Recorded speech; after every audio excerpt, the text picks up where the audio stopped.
fiable et sans prétention. C'est ainsi qu'il parle habituellement de cette voiture.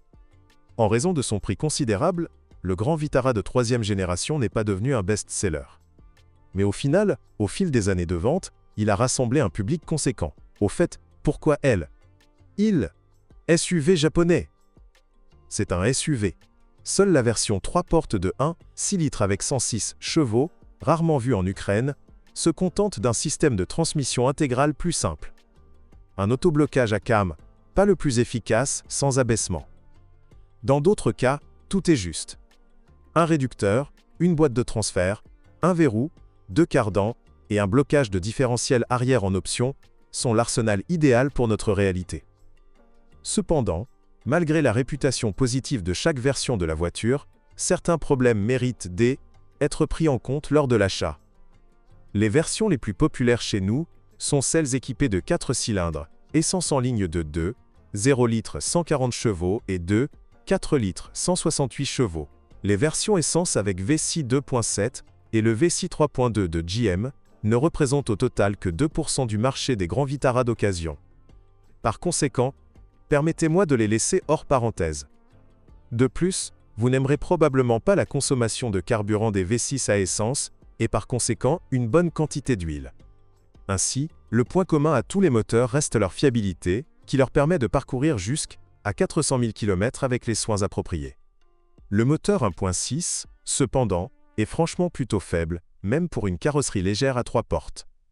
La même chose peut être dite à propos du moteur de 2,0 litres. Ce moteur d'ailleurs n'est pas mauvais en entretien. Les services de réparation connaissent les dimensions de réparation des pièces de bielle et de piston. Le seul reproche à ce sujet est la chaîne de distribution, qui étire après 150 000 km, commence à faire du bruit et s'use plus activement, ce qui peut entraîner une casse. Il ne faut donc pas négliger la surveillance du niveau d'huile et du bruit du moteur. De plus, il y a une nuance avec l'huile. Avec un kilométrage de 120 000 km, une consommation de 250 ml au 1000 km est considérée comme la norme. Le moteur 2.4 est apparu après le premier estillage en 2008. Après 100 000 km, il devient également friand d'huile. Mais la distribution est ici plus fiable. Aucun remplacement de chaîne requis. Cependant, les tailles de réparation et les pièces de rechange pour un capital à grande échelle pour 2.4 ne sont plus disponibles. Et les unités de remplacement sont très coûteuses. Il existe essentiellement 2 boîtes de vitesses, une solide manuelle à 5 vitesses et, comme on dit, une automatique à 4 vitesses encore plus fiable. Sa durée de vie est proche de celle de la voiture dans son ensemble. Vous pouvez obtenir une transmission automatique à 5 vitesses. Elle passe les vitesses plus rapidement et plus en douceur, uniquement avec un moteur V6. À propos, cela ne posera aucun problème si vous changez l'huile de manière disciplinée tous les 60 000 km et gardez le radiateur de refroidissement de la transmission propre. Cependant, les principaux problèmes de la transmission résident plutôt dans la boîte de transfert. Non, le mécanisme lui-même est fiable si vous changez l'huile tous les 40 000 km. Mais le propriétaire de chaque voiture connaît le problème du joint actuel de la boîte de transfert. C'est à la jonction avec la boîte de vitesse, donc pour remplacer une pièce bon marché, il faut démonter l'ensemble. Et la fréquence du problème est assez élevée, une fois tous les 50 à 100 000 km. Des problèmes mineurs surviennent, mais avec une utilisation prudente, la Suzuki Grand Vitara vieillit sans problème sérieux.